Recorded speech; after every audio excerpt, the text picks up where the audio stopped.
ఆ 5 రూపాయలకి ఏమొస్తుందమ్మా? 5 రూపాయలతో శాస్త్రీ బాంబ్ కొత్త ప్యాక్ వస్తుంది. జలుబు, తలనొప్పి, ఒళ్ళనొప్పులు అన్నిటికీ రిలీఫ్ ఇస్తుంది. హైదరాబాద్ విజయవాడ జాతీయ రహదారిపై రోడ్డు ప్రమాదం చోటు చేసుకుంది. 2 ప్రైవేట్ ట్రావెల్స్ బస్సు ఢీకొని 2 మృతి చెందడం జరిగింది. గుంటూరు నుంచి హైదరాబాద్ వస్తున్నటువంటి ప్రైవేట్ ట్రావెల్స్ బస్సు సూర్యాపేట పట్టణం జనగామ క్రాస్ రోడ్ వద్ద అక్కడ ఫ్లైఓవర్ పనులు కొనసాగుతున్నాయి. వేగంగా వచ్చినటువంటి బస్సు అక్కడ ఉన్నటువంటి స్పీడ్ బ్రేకర్లతో ఒక్కసారిగా సడన్ బ్రేక్ వేసింది. దీంతో అతివేగంతో వెనకాల నుంచే వస్తున్నటువంటి బస్సు ఢీకోవడంతో కూడా ఆ వెనక బస్సులో ఉన్నటువంటి క్లీనర్ మొత్తం కూడా అద్దాలు పగిలి ముందుకు పడి కూడా అదే బస్సు కింద పడి మృతి చెందడం జరిగింది.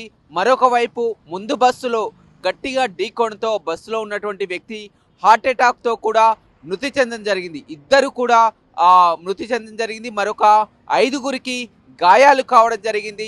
అర్ధరాత్రి ఆ సమయంలో ఈ ఘటన చోటు చేసుకుంది. ఈ ప్రమాదానికి కారణం ఏదైతే అక్కడ ఫ్లైఓవర్ పనులు చేస్తున్నాయో అక్కడ స్పీడ్ బ్రేకర్లని గుర్తించలేకనే వేగంగా వస్తున్నటువంటి బస్సు ఈ విధంగా సడన్ బ్రేక్ వేయడంతో ప్రమాదం జరిగిందని కూడా తెలుస్తుంది. ఆ రోడ్డుపై కూడా బస్సుని క్రేన్ సాయంతో కూడా జరపడం జరిగింది. ఏదేమైనప్పటికీ కూడా ఇటీవల సంక్రాంతి పండుగ నుంచి కూడా చూస్తున్నాం వరుసగా కూడా ఇటు హైవేలపై రోడ్డు ప్రమాదాలు ఎక్కువగా అయిపోతున్నాయి. అతివేగం, నిద్రమత్తు, ఆ పొగ మంచుతోటే ఎక్కువగా ప్రమాదాలు చోటు చేసుకుంటున్నటువంటి పరిస్థితి అయితే కనపడుతుంది. మేము గుంటూరు నుంచి హైదరాబాద్ వెళ్తున్నామండి.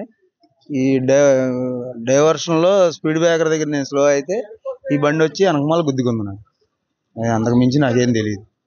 మీ బండి కంట్రోల్ అయిందా? ఏం జరిగింది అసలు? నా బండి మామూలుగా ఎదరికెళ్ళి నేను ఆగి ఉంది. నా బండిలో కస్టమర్ ఒక అతను హార్ట్ అటాక్తో చనిపోయాడు. 2:15 నిమిషాలకు గుంటూరు నుంచి హైదరాబాద్ వెళ్తున్న ఒక ప్రైవేటు ఏసీ బస్సు అతివేగంగా వచ్చి ముందు వెళ్తున్న ఇంకొక ప్రైవేట్ బస్సుని హిట్ ఇచ్చిన బస్సులోంచి క్లీనరు అద్దం పగిలి అద్దంలో కూడా వచ్చి కింద పడతాడు. అదే బస్సు అతని మీదకి ఎక్కి ప్రాణాలు కోల్పోతాడు స్పాట్లో.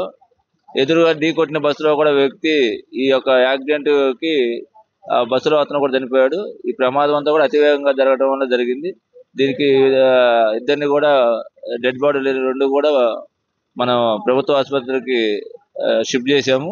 ఇంకా 4-5 గాయాలని. ప్రస్తుతం ట్రాఫిక్ జామ్ అయింది. జామ్ మొత్తం కూడా క్లియర్ చేస్తున్నాం. Thank you.